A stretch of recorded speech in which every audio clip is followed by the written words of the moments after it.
आज की इस सभा, जिसे शोक सभा कहना तो बिल्कुल उचित नहीं होगा, प्रेरणा सभा कहा जा सकता है।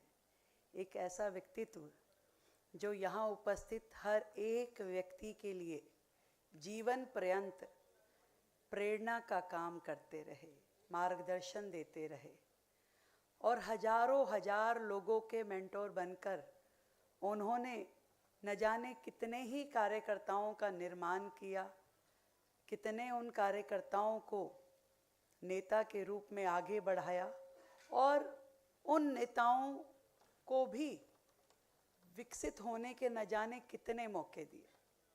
आदरणीय विजय कुमार मल्होत्रा जी, बहुत बड़ा नाम।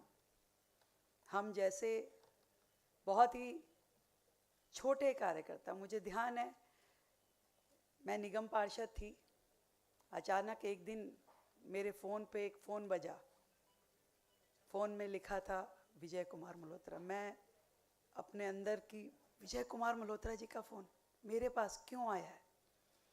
और मैंने फ़ोन उठाया, सर नमस्ते। तो उनकी एक आदत थी, वो रोज़ सुबह जब अखबार पढ़ते थे तो अखबार में कभी भी उनको कोई विषय किसी से संबंधित लगता था तो उनकी अगर जो कोई रिएक्शन होती थी वो उसको फ़ोन करके ज़रूर बताते थे।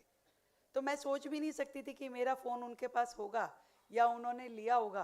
अरे तुम अंडरग्राउंड पार्किंग बना रही हो, बहुत अच्छी बात है, अपने क्षेत्र में ये ऐसे काम होने चाहिए।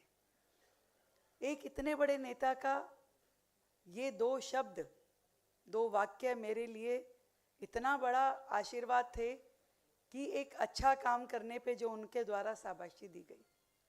और अक्सर मैंने ऐसा देखा कि वो हर कार्यकर्ता को इस तरह की मोटिवेशन देते थे।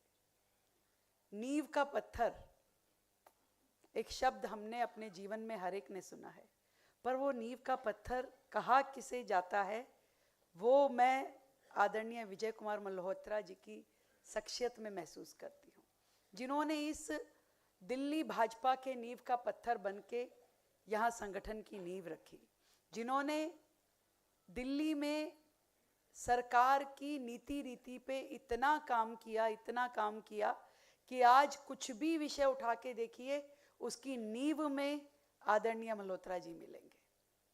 इतने सारे कॉलेजेस उनके हाथ के बनाए हुए, अनेकों अनेक स्कूल, मतलब जब कुछ भी दिल्ली में नहीं होता था तब भी शिक्षा का महत्व, विकास का महत्व, ये उनका विजन था। कोई नीति निर्माण करना हो इस राज्य में तो उनके बिना पूरा नहीं होता था। आज तक कोई ऐसा उनका विषय नहीं होगा, उनकी बात नहीं होगी जो सरकार ने भी लौटाई हो। नेता विपक्ष के रूप में भी हर उनकी बात का सम्मान होना तय था। इस तरह की उनके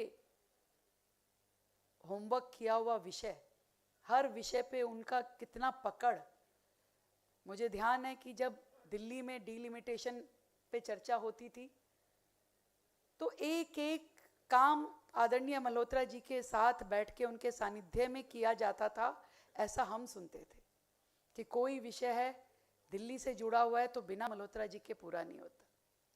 जब दिल्ली में इतने सालों बाद सरकार आई, 27 साल बाद, और मैंने सोचा कि मुझे किन किन लोगों से मिलना चाहिए, तो मेरे मन में स्वतः आया कि वो लोग जिन्होंने जीवन पर्यंत ये सपना देखा कि फिर से भाजपा की सरकार कब बनेगी, ऐसे में विजय जी का एक बड़ा नाम था। मैं उनके पास मुख्यमंत्री बनने के बाद आशीर्वाद लेने गई, तब मैंने उस कमी को एहसास किया कि आज यदि मल्होत्रा जी का स्वास्थ्य ठीक होता तो ये दिल्ली चलाने में कितना आनंद आता और कितना सुविधाजनक हो जाता। आज छोटे छोटे विषय जिस पे हमें चर्चा करनी होती है, समझ नहीं आता कि क्या करना चाहिए, ऐसी शख्सियत के होने से कितना लाभ मिल सकता था, दिल्ली को कितना फ़ायदा हो सकता था। सच में यदि उनको कोई मिस कर रहा है तो मैं सबसे ज़्यादा मिस कर रही हूँ कि आज इतने वर्षों बाद दिल्ली में सरकार बनी, पर उनके ना होने की वजह से कितने सारे निर्णयों में हमें संघर्ष के बाद हम किसी निर्णायक स्थिति में पहुंच पाएंगे। आज वो होते तो शायद इतना संघर्ष करना ही ना पड़ता। उनका एक एक कहा हुआ वाक्य हमारे लिए नीतियां बन जाता।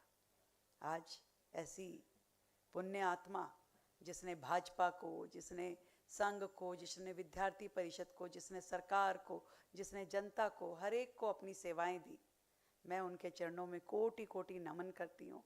और उनके दिखाए हुए रास्ते पे चलने का हम सब हमेशा प्रयास करें, ऐसा संकल्प लेती हूँ। ओम शांति।